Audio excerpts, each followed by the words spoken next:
기도하고 시작하겠습니다. 하나님, 부활의 아침, 지난 주일 우리에게 은혜를 주시고 또 그 생명으로 우리와 동행하시는 하나님의 사랑을 날마다 체험케 하시니 감사합니다. 오늘 이 아침 당신의 귀한 백성, 우리 길가의 신우에 하나님 앞에 나왔습니다. 오늘 하루를 하나님께 온전한 제사로 올려드리기 원합니다. 우리의 하루를 주님 받아주시고 우리와 동행하여 주옵소서. 예수님의 이름으로 기도합니다. 아멘. 네, 오늘 본문은 마가복음 8장 27절부터 34절까지입니다. 마가복음 8장 27절부터 34절까지 함께 봉독하시지요. 예수와 제자들이 빌립보 가이사랴 여러 마을로 나가실새 길에서 제자들에게 물어 이르시되 사람들이 나를 누구라고 하느냐? 제자들이 여짜와 이르되 세례 요한이라 하고 더러는 엘리야 더러는 선지자 중의 하나라 하나이다. 또 물으시되 너희는 나를 누구라 하느냐?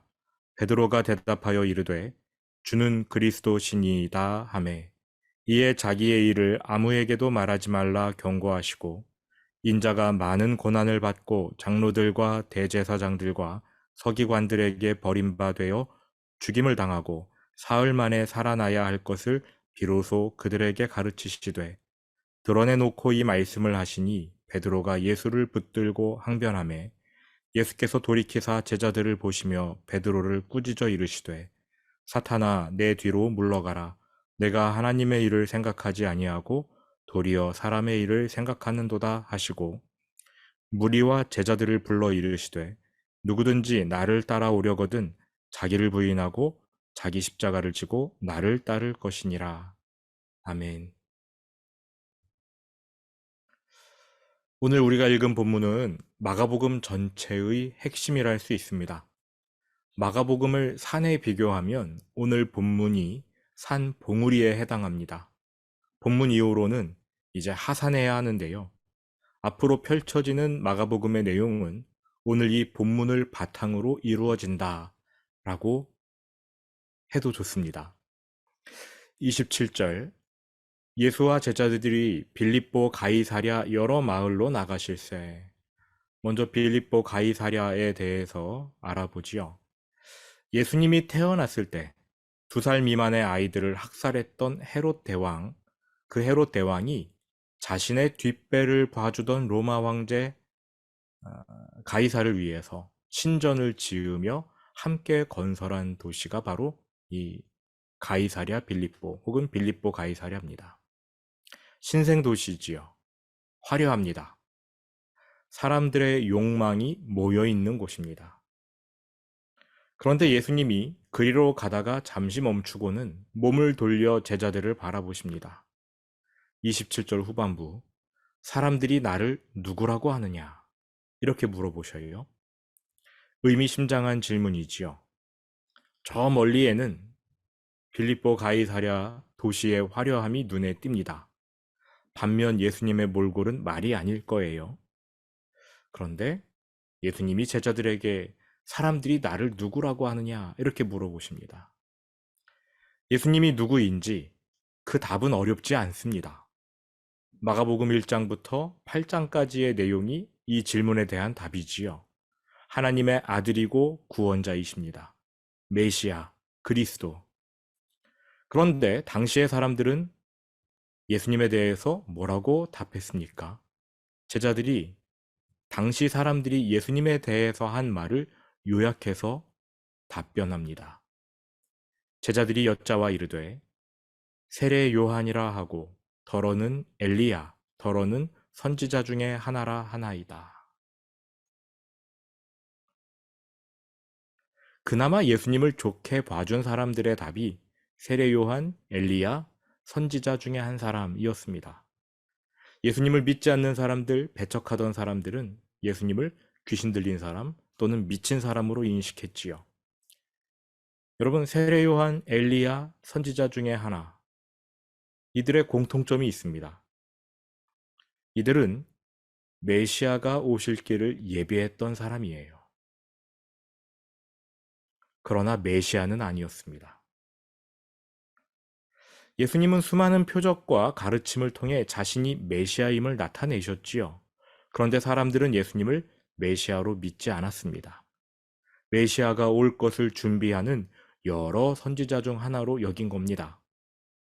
그들의 답은 틀렸어요. 안타까운 것은 이 질문에 천국과 지옥이 달려 있다는 것입니다. 정답이 아니면 천국은 없습니다.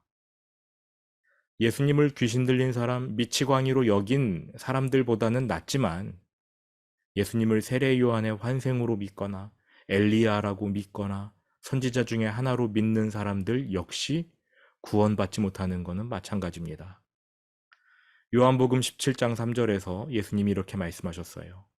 영생은 곧 유일하신 참 하나님과 그가 보내신 자 예수 그리스도를 아는 것이니이다.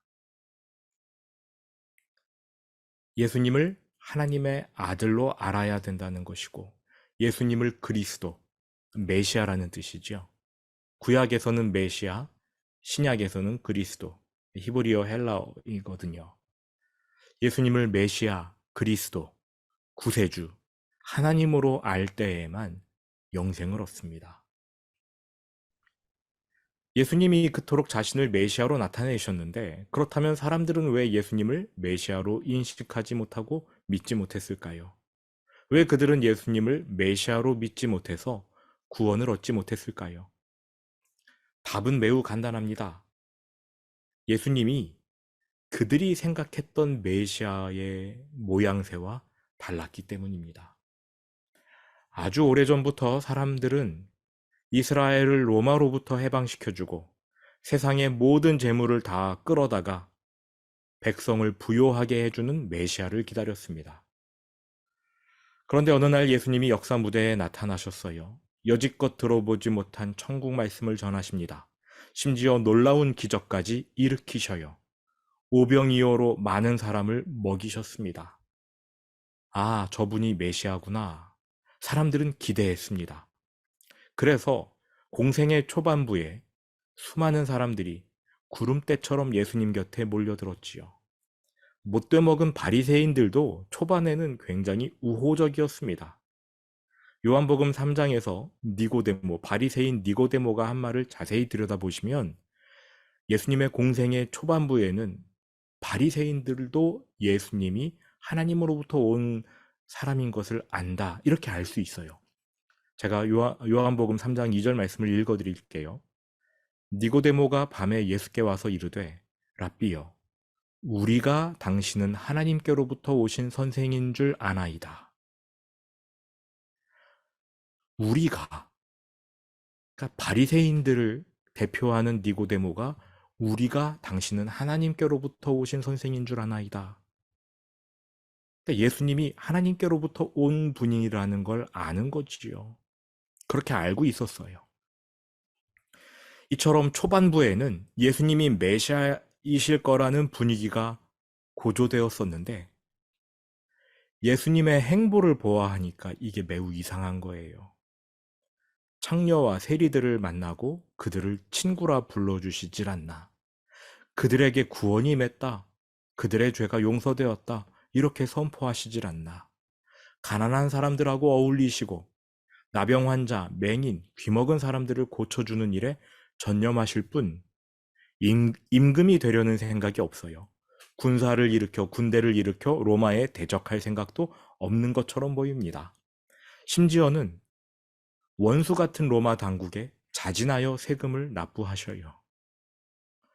하루빨리 로마를 무너뜨리고 이스라엘을 하나님 나라로 만들어주셔야 메시아인데 예수님의 행보가 자꾸만 산으로 올라가는 겁니다.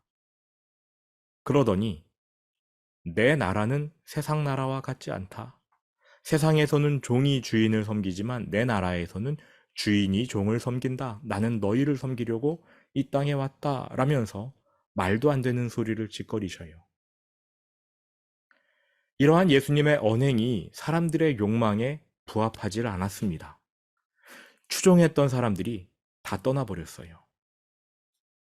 누군가에게 소망을 걸었다가 실망한 사람들이 곱게 떠납니까? 아니지요. 반대하고 배척합니다. 세례 요한마저 예수님을 의심할 정도였으니까요. 일반인들은 뭐 말 다 했지요. 인간이 만들어 놓은 메시아의 틀에 예수님이 들어맞지 않는 겁니다. 그러자 어라? 이 사람이 메시아가 아니네. 그래서 아무리 좋게 봐주더라도 그냥 예수님을 선지자, 장차 오실 메시아를 위해 준비하는 사람 정도로 여긴 겁니다. 하지만 예수님은 확실히 말씀하셨어요.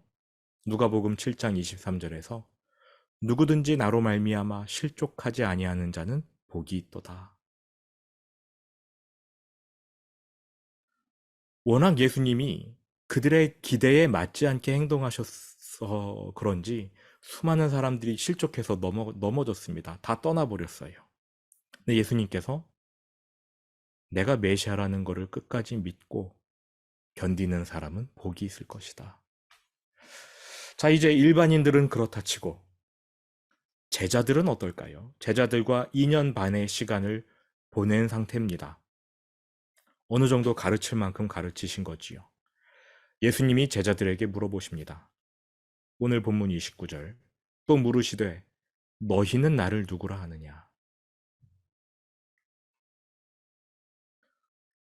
사람들은 나를 메시아라고 안 하는데 그럼 너희에게는 내가 어떠한 사람이냐? 너희는 나를 메시아로 인정하느냐? 예수님의 질문이 이것이었습니다. 이때 베드로가 대답합니다. 주는 그리스도시니이다. 예수님, 당신은 메시아이십니다. 이렇게 답한 거지요.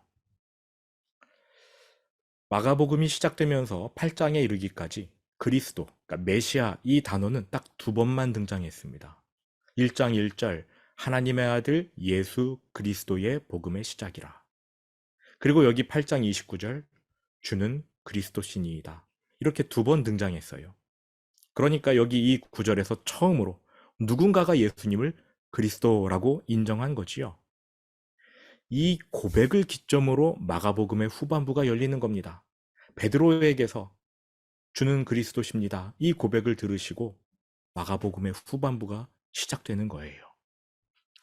이것은 베드로만의 고백은 아닙니다. 다른 제자들도 예수님을 그리스도라고 여겼어요.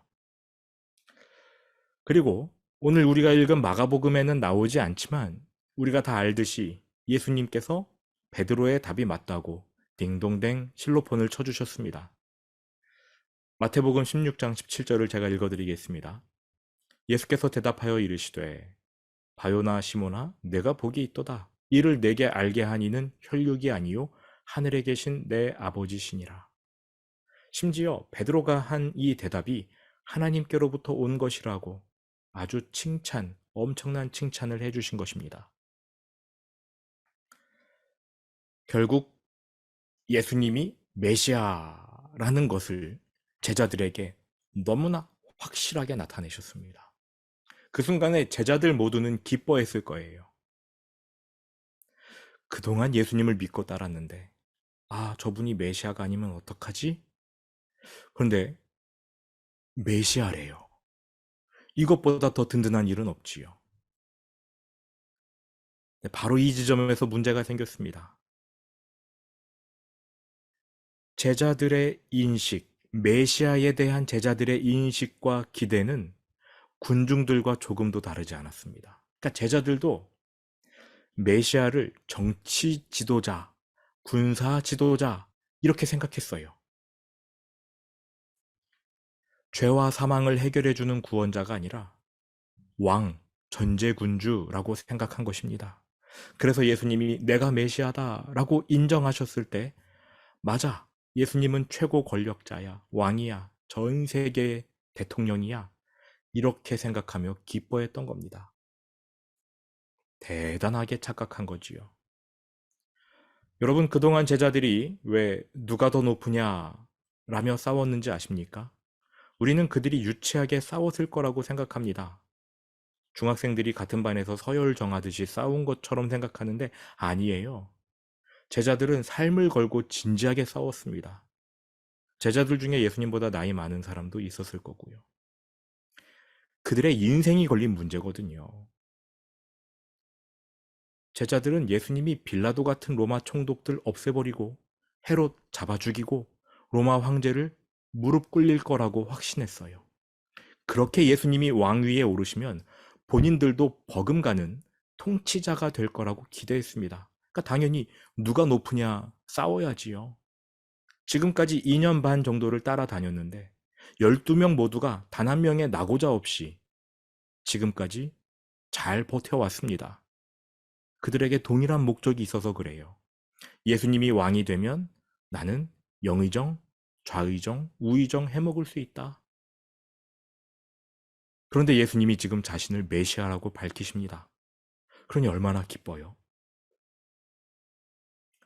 하지만 그 기쁨도 잠시 예수님께서 도저히 납득할 수 없는 말씀을 하십니다.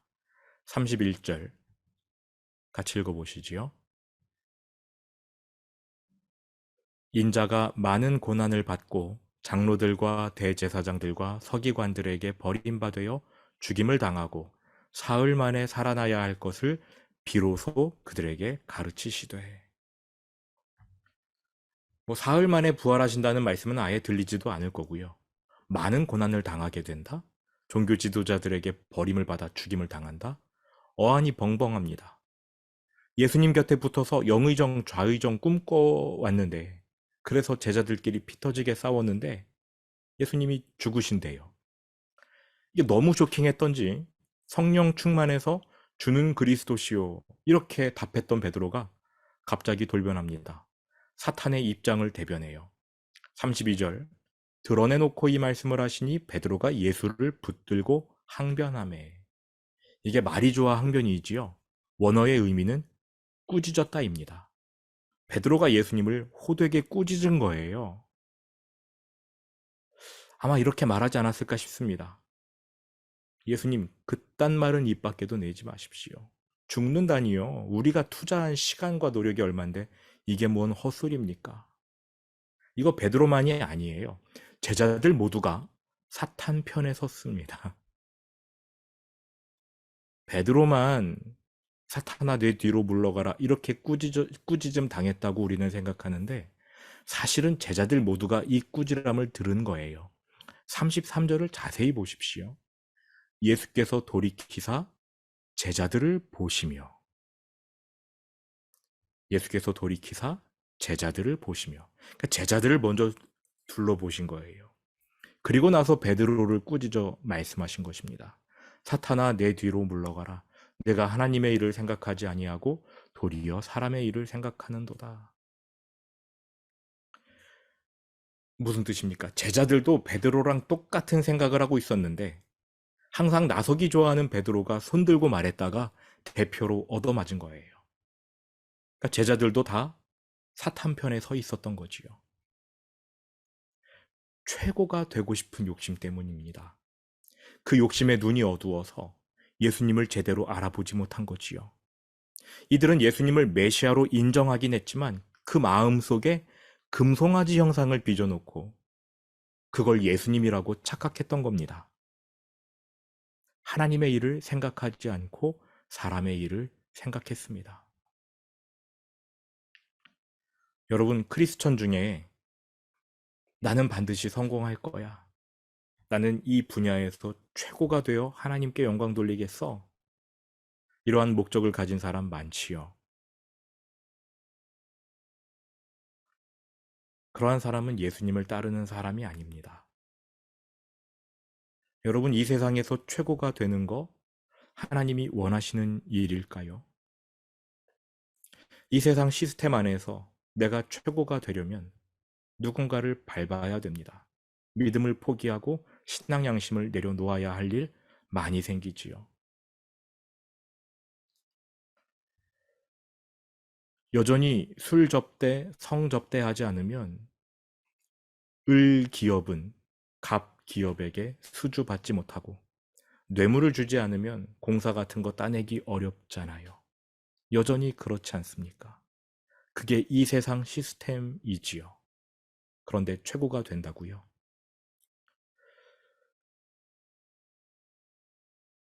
그건 크리스천의 목적이 되어서는 안 됩니다. 크리스천의 목적은 정직하게 일하고 정직하게 돈을 벌고 정직하게 쓰고 정직하게 나누는 것. 이게 목적이 되어야 합니다. 제자들은 최고가 되고 싶었어요. 그래서 사탄 편에 섰습니다. 그리고도 자신은 예수님께 붙어 있었다고 착각하는 겁니다. 여러분은 예수님께 붙어 있습니까? 예수님께서 제자들에게 하신 말씀은 너희들이 사람의 일을 생각하는도다. 사람의 일이 무엇인가요? 경쟁에서 이기고 상대방을 죽이고 내가 잘 되는 거잖아요. 더 많은 돈, 더 많은 재산, 명예, 권력, 이게 사람의 일이잖아요. 그런데 하나님의 일은 무엇입니까? 낮은 곳으로 내려가는 것입니다. 예수님이 몸소 보여주셨어요.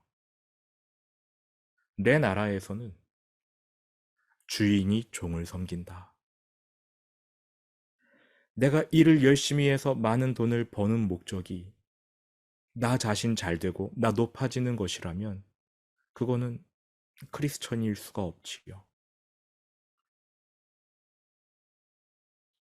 물론 모든 소유를 다 버리고 그렇게 하라는 게 아니라는 거는 다 아실 겁니다.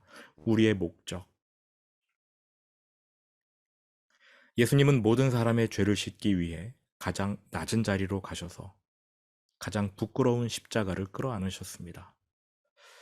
자, 이제 예수님이 자신을 메시아로 드러내신 후에 어떤 대가를 치르게 될지 말씀하시는데 31절 인자가 많은 고난을 받고 장로들과 대제사장들과 서기관들에게 버림받아 죽임을 당하고 사흘 만에 살아나야 할 것을 비로소 그들에게 가르치시되 그리고는요 자신을 따르려면 제자들은 어떠한 대가를 치러야 할지도 말씀하셨습니다. 34절 무리와 제자들을 불러 이르시되 누구든지 나를 따라오려거든 자기를 부인하고 자기 십자가를 지고 나를 따를 것이니라. 31절 말씀이 메시아로서 예수님이 치러야 할 대가라면 34절 말씀은 참된 크리스천이 되기 위해 우리가 치러야 할 대가입니다. 예수님의 십자가가 우리의 십자가로 이어지는 것이지요. 예수님은 우리가 이해할 수 없는 방식으로 세상을 다 뒤집어 놓으셨습니다. 종이 주인을 섬겨야 하는데 주인이 종을 섬기신대요. 그리고는 우리더러 이 세상을 미워해야 생명을 얻는다고 말씀하십니다.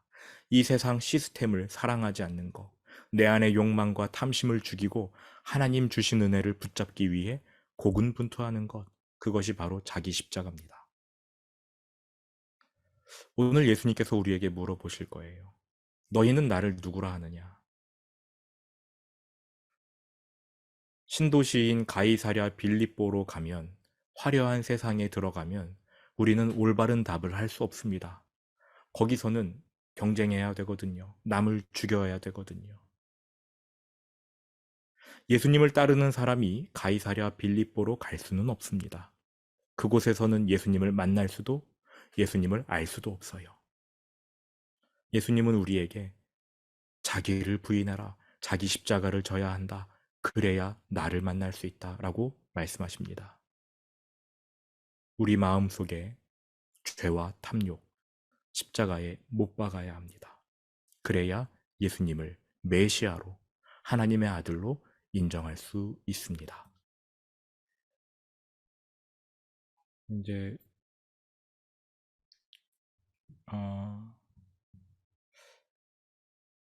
최고가 되고 성공하는 것 자체에 문제가 있는 게 아니고요. 우리가 그것을 목적으로 정하고 우리의 삶의 방향이 그쪽으로 향해 가는 것이 문제겠지요. 결과적으로 우리가 성공을 한다. 그거는 뭐 나쁠 것도 없고 하나님이 기뻐하시는 방법대로 일을 해서 그 자리에 올라갔다면 너무나 하나님이 영광 받으실 일입니다. 그리고 영광이라는 것에 대해서도 우리가 좀 생각해 봐야 되는데 우리는 영광이라는 것을 세속적인 개념으로 갖고 있어요. 무언가를 잘해서 이게 다 하나님의 덕분입니다라고 말하면 그게 하나님께 영광 돌려지는 거로 생각하지만 전혀 아니지요. 우리는 하나님께 영광을 돌릴 수 있는 존재들이 아닙니다. 하나님이 그러한 우리가 생각하는 영광을 받으시지 않으시죠. 하나님께서 생각하시는 영광은 십자가예요. 자연스럽게 자기를 부인하고 십자가를 지는 게 무엇인지를 말씀드리겠습니다. 자기를 부인한다는 것은 자기 속에 있는 야망, 욕심, 그걸 내려놓는 것을 뜻해요. 내가 인생의 목표로 삼아 놓았던 것들을 내려놓는 것이 자기를 부인하는 겁니다. 자기 십자가를 지는 거. 마가복음이 기록되었을 당시에는 정말 예수님을 따르려면 십자가를 져야 했던, 그러니까 물리적인 십자가 그대로를 져야 했던 때였지요. 지금은 우리가 뭐 예수님을 믿는다고 해서 죽을 일이 없지 않습니까? 그래서 우리는 다른 적용을 해야 될 텐데, 제가 적용한 것은 이것입니다. 예수님을 모방하는 거. 바꿔 말하면 하나님의 뜻, 어렵더라도 하나님의 뜻, 내가 손해를 본다고 해도 그게 하나님의 뜻이라면 그 뜻을 따르는 것이 자기 십자가를 지는 것이라고 생각해요. 예수님도 겟세마네에서 내 뜻대로 마옵시고 아버지의 뜻대로 되기를 원하나이다. 이미 거기서 십자가는 완성이 된 거잖아요. 그러니까 우리도 그렇게 예수님을 따라가야 되겠지요. 내게 이득이 안 되는 것이 하나님의 뜻이라면 그것을 선택할 수 있는 것이 십자가를 지는 일입니다. 내게 해가 되는 일일지라도 그게 하나님의 뜻이라면 그것이 바로 자기 십자가를 지는 일이겠지요. 그것을 위해서 필요한 게 자기를 부인하는 것입니다. 내 안에 욕심이 있고 야망이 있는데 어떻게 하나님의 뜻을 따릅니까? 내게 손해되는 일을 어떻게 내가 선택해요? 자기를 부인하는 게 정말 어려운 일인 것 같습니다. 그것에 그렇게 결정하려면은 우리의 마음에 여러 가지 두려움이 생길 거지요. 당연히. 나 굶는 거 아닌가? 내 자식 어떻게 되나? 내 노후는 어떻게 되나? 시편 37편을 읽으시기를 권면드립니다. 시편 37편에 우리가 고민하는 문제들이 나와 있어요. 제가 잠깐 읽어드리면 여호와를 의뢰하고 선을 행하라. 땅에 머무르는 동안 그의 성실을 먹을거리로 삼을지어다. 여호와를 의뢰하고 선을 행하래요. 피해를 보더라도 선을 행하라. 그러면 하나님의 성실함이 내 먹거리가 된다라는 것이고요. 한 구절만 더 읽어드릴게요. 내가 어려서부터 늙기까지 의인이 버림을 당하거나 그의 자손이 걸식함을 보지 못하였도다. 그는 종일토록 은혜를 베풀고 꾸어주니 그의 자손이 복을 받는도다.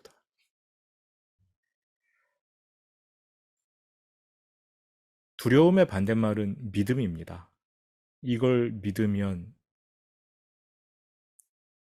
우리의 선택에 달렸지만 이걸 믿으면 자기를 부인하고 십자가를 질 수 있지 않을까 그렇게 생각합니다. 네, 더 하실 말씀이 있으시거나 질문이 있으십니까? 네, 오늘 분위기는 굉장히 무겁고 네, 예수님뿐만 아니라 우리도 다 십자가를 굉장히 거리끼지요. 네, 네, 십자가. 기도하고 마치겠습니다. 아버지 하나님, 이 땅을 사는 동안 우리 눈에 보이는 것들이 우리의 마음에 유혹거리로 다가올 때가 참으로 많습니다. 갖고 싶고, 그 자리에 올라가고 싶고, 부러워하고 시기하고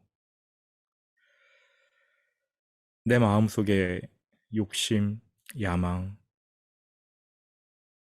그것 때문에 우리의 기도와 우리의 신앙생활의 방향이 십자가로부터 틀어지지는 않는지 하나님 우리의 마음을 감찰하여 주십시오. 2000년 전 예수님께서 나를 따르려거든 자기를 부인하라 말씀하셨는데 하나님 우리 마음의 욕심을 부인하는 게 너무 두렵습니다. 도와주십시오. 욕심을 내려놓고 내가 갖고 싶었던 것들을 포기하는 게 힘듭니다. 하나님의 뜻과 어긋난다면 내려놓아야 하오니 하나님 도와주십시오. 자기 십자가를 지라는 그 말씀을 마음에 새깁니다. 하나님의 뜻, 선택할 수 있는 용기를 주시고 그렇게 선택해서 피해를 본다면 하나님 말씀으로 돌아가서 의인의 자녀가 걸식하지 않는다. 의인의 먹을거리는 하나님의 성실하심이다. 이 사실을 마음에 새기고 뚜벅뚜벅 걸어가게 하여 주십시오. 감사합니다. 오늘 하루 주님과 동행하는 하루가 될 것입니다. 우리가 그렇게 선택하고 주님과 동행하겠습니다. 예수님의 이름으로 기도합니다. 아멘. 감사합니다.